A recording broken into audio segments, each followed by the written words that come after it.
Olá, pessoal, tudo bem com todos? Estamos de volta hoje com a nossa segunda aula. E nessa segunda aula a gente vai compreender aí um pouco do que é a Cabalá. Na nossa primeira aula a gente explicou ali a sua parte de entendimento, né, dessa sabedoria, e a gente vai entender agora o que é o significado, né, o porquê deste nome. Então, vamos iniciar o nosso compartilhamento de tela e vamos compreender aqui o que é, então, a Cabalá. Então, muitas vezes a gente pode ter ouvido esse nome, né? Várias pessoas ouviram já esse nome, ele tem se tornado um nome muito pronunciado nos últimos tempos, mas pouca gente sabe ao menos o que significa, tá bom? Então vamos lá. O que significa Kabbalah? Primeiro, né, a pronúncia Kabbalah, em hebraico, literalmente significa receber, recebimento, recepção ou tradição, né? Então, ela, entre outros nomes ou nomenclaturas traduzidos, às vezes nós vamos ver escrito Kabbalah com C, às vezes com K, a sua própria pronúncia é com Q, é Kabbalah, tá? E ela significa tradicionalmente recebimento, né? Tanto é que ela é comumente associada a um instinto de mediunidade, porque na linha religiosa a gente traz muito comum as pessoas fala mediunidade, a gente já linka com o espiritismo, linka com alguma coisa ali de uma pessoa que é um vidente, e na verdade os nossos profetas eram médiums, né? Essa é a forma, o termo que nós usamos na nossa língua, mas a Kabbalah ela é um ensino para você aprender a se conectar espiritualmente com o Criador e poder falar com o Criador, obviamente. Então, a gente vai ter ali uma conexão diferenciada através desse conhecimento, aonde é possível você aprender diversas coisas e, obviamente, se conectar a ele, porque é a base do seu estudo, tá bom? Então, esse é um dos principais significados aí que tem a associação, tá bom? E o que é a Kabbalah? A Kabbalah é um método tanto esotérico, né, como nós temos duas formas esotéricas, né, nós temos a exo com X e a exo com S, que é o interno e o externo, de genealogia e mapeamento da criação, tá bom? Então, ele é usado desde os primórdios da humanidade para fins de sabedoria, magia, esoterismo e compreensão. Só que para a gente deixar um pouquinho claro aqui algumas coisas, quando a gente fala de um estudo sobre magia, isso daqui fica um pouco pesado, é muito comum as pessoas associarem isso e falar, meu Deus do céu, né? Que é isso? É bruxaria? E qual que é o ponto da magia? Tudo aquilo que nós oferecemos para alguém em troca de algo é um trabalho. Então, por exemplo, a pessoa fala, eu vou fazer uma caminhada, uma procissão, uma peregrinação em nome de Nossa Senhora de Aparecida, né, por uma graça. Então você está fazendo um trabalho de magia, porque você está oferecendo um serviço através de receber uma bênção. Então, sempre quando nós falamos no conceito de magia, a gente percebe que desde os tempos antigos, sempre que o Criador dava algo a Moisés, ao povo, existia um esforço de alguém dar algo em troca. Era uma via de duas mãos, onde Deus oferecia, mas o homem tinha que oferecer também.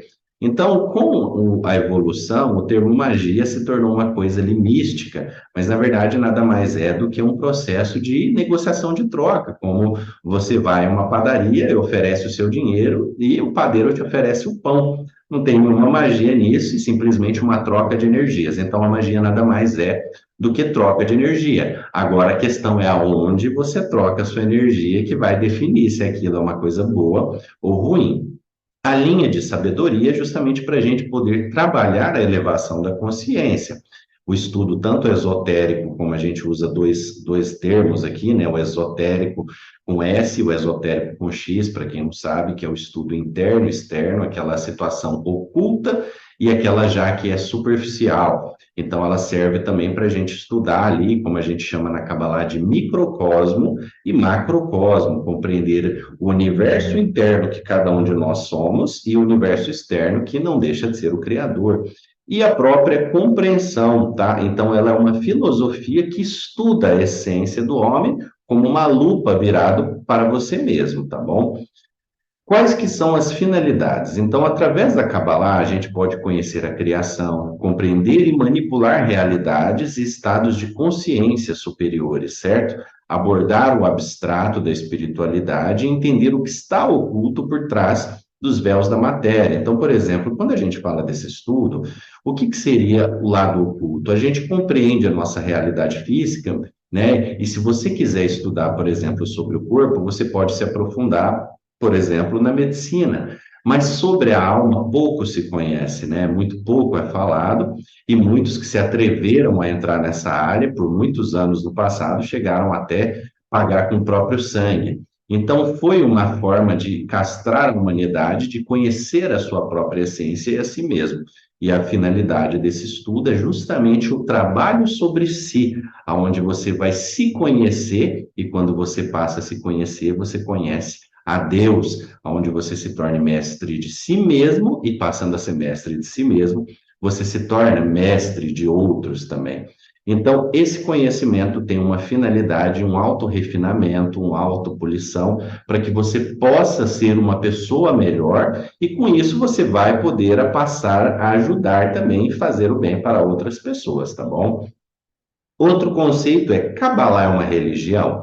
Não, como nós vimos na primeira aula, definitivamente não. A Kabbalah ela não é uma religião, ela é um sistema de doutrina e iniciação que é empregado desde a criação do homem e acontece, né, também que está ali antes dele mesmo. Então a gente usa uma forma de abranger, chamando ela, por exemplo, de uma filosofia metafísica, assim também como nós poderíamos dizer o que é um cabalista. Ele é um geneticista, um cientista da alma, onde você estuda toda a espiritualidade, toda a realidade física e espiritual e tenta compreender esses fenômenos, né? Trazê-los para a sua essência, para o seu entendimento e tirar daquela linha metafórica. Então, por exemplo, muitas passagens do Gênesis, das Escrituras, elas são metáforas que, para aquele que tem o conhecimento, ele compreende. Então, ela é um decifrador de simbolismos, ela serve para a gente compreender coisas que muitas vezes não são perceptíveis, tá bom? Então, ela é uma faculdade de sabedoria que orienta os passos para a ascensão espiritual, trilhando, então, caminhos psíquicos para um acesso a consciências superiores. Então, ser um cabalista é ser um cientista, um geneticista espiritual, onde você estuda a essência de tudo, tá bom? Outro ponto que a gente entende no estudo da Kabbalah é a pronúncia e a escrita dela. Então, como a gente vê, a gente estuda na Kabbalah o hebraico. Então, aqui eu trouxe para vocês entender como base, né, o próprio nome da Kabbalah, que em hebraico é uma letra Kyof, que é o mesmo som de Q, uma letra Bet, que é o mesmo som de B, uma letra Lamed, que é o mesmo som de L, e a letra Rei, que é o som de H, aonde a gente chega a este nome aqui, que é abalar, que é recebimento. Isso a gente vai entender depois o porquê do uso da língua hebraica nesse estudo, por conta da sua importância, né, no estudo, nas palavras, porque muito das informações que são estudadas nas escrituras, quando tirada do hebraico, elas vão perder muito do sentido. Então, para quem estuda essa sabedoria no hebraico, não propriamente você precisa aprender a ler o hebraico e falar o hebraico, mas entender que muito das suas linhas de estudos mantém as palavras com a raiz no hebraico, porque ela tem derivações que vão chegar ao entendimento. É um próprio conceito que eu vou pincelar aqui a respeito do próprio nome do nosso nível da alma. Nós temos 5 níveis da alma que a gente vai estudar bem mais à frente, e o nível mais baixo da alma do homem chama-se Nefesh, que representa a psique, né, o nosso estado de inteligência física.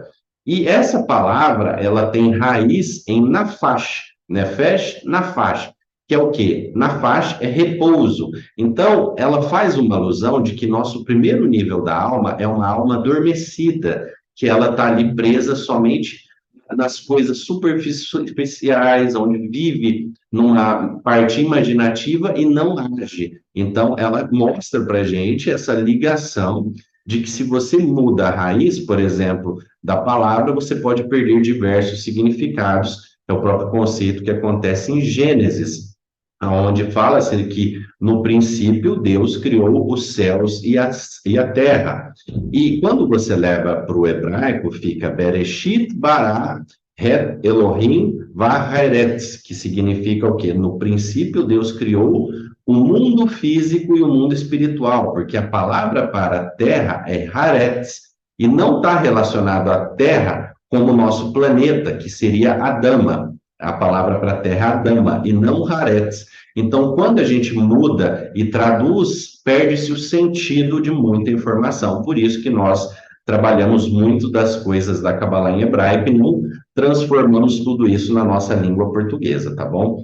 Então, para vocês entenderem nessa nossa segunda aula, a gente trouxe um pouco da explicação do que é, então, a Kabbalah, né, o seu significado, os seus princípios, e na nossa próxima aula a gente vai, então, entender os seus conceitos, fundamentos e qual que são as importâncias do seu uso, tá bom? Desejo a todos vocês, então, uma ótima semana. Shavuot Tov.